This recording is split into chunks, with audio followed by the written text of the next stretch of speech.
بسم اللہ الرحمن الرحیم۔ شروع اللہ کے نام سے جو بڑا مہربان اور نہایت رحم کرنے والا ہے۔ السلام علیکم ناظرین، امید کرتی ہوں آپ سب خیریت سے ہوں گے۔ امام طاؤس رحمۃ اللہ علیہ سے حجاج بن یوسف کی ملاقات کا واقعہ۔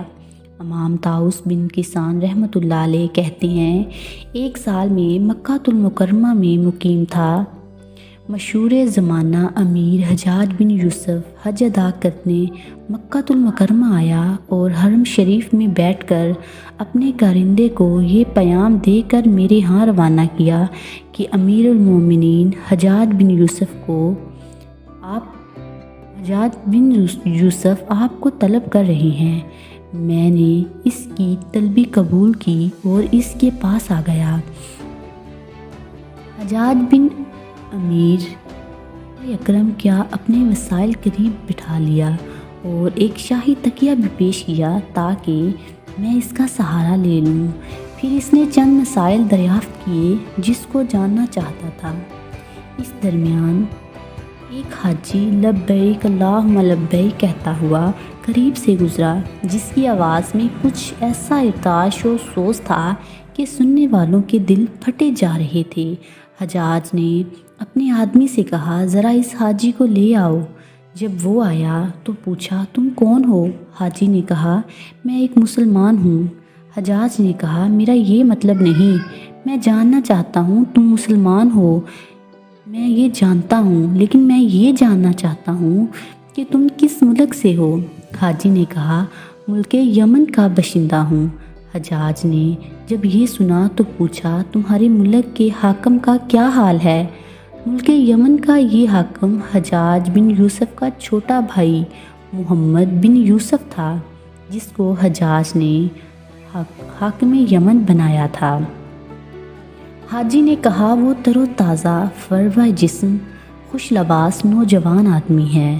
حجاج نے کہا، میرا سوال اس کی صحت کے بارے میں نہیں ہے، میں اس کے عادات و اطوار معلوم کرنا چاہتا ہوں۔ حاجی نے کہا، وہ نہایت ظلم و زیادتی کرنے والا بندہ نفس، اپنے خالق کا ناشکرا، فسق و فجور کا شدہ انسان ہے۔ اس کو اپنی رایا سے کیا تعلق؟ اپنی عیش و لطف ہی مقصود ہے۔ حجاج اپنے ہم نشینوں اور حاجیوں کے ہجوم میں حرم شریف کے اندر اپنے بھائی کا یہ مکروہ تذکرہ سن کر سخت نادم ہوا اور اس کا چہرہ شرم سے سرخ ہو گیا۔ پھر سنبھل کر کہا، اے شخص، تیری یہ جرت کیوں کر ہوئی کہ تم میری موجودگی میں علی العلان اس کی بھلائی بیان کرے، جبکہ تجھ کو معلوم ہے کہ وہ میرا بھائی، عزیز بھائی ہے، پسندیدہ شخص و باعزت حاکم بھی ہے۔ حاجی نے برجستہ جواب دیا، وہ آپ کے یہاں اتنا باعزت نہیں جیسا کہ میں اپنے اس رب کے سامنے باعزت ہوں، جبکہ میں اس کے باعزت گھر کا طواف کر رہا ہوں اور اس کی ندا پر لبیک اللہم لبیک کہہ رہا ہوں اور فریضہ حج ادا کر رہا ہوں۔ یہ تلخ و تند کلام سن کر حجاج خاموش ہو گیا اور وہ حاجی ہجوم میں داخل ہو گیا۔ امام طاؤس رحمۃ اللہ علیہ بن کیسان رحمۃ اللہ علیہ کہتے ہیں کہ اس کی یہ حوصلہ مندی اور بے خوفی دیکھ کر میں نے دل میں کہا، یہ کوئی غیر معمولی انسان ہے، اس کا تعارف لینا چاہیے۔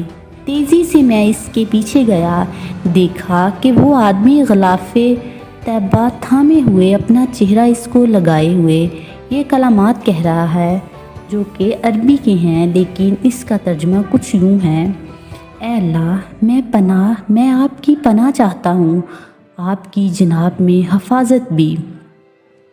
اس طرح وہ کچھ دعائیں پڑھ کر حاجیوں کے ہجوم میں نظروں سے غائب ہو گیا۔ مجھ کو اس کا شدید احساس ہوا کہ اس سے ملاقات نہ ہو سکی اور امید بھی نہ رہی کہ پھر ملاقات ہوگی۔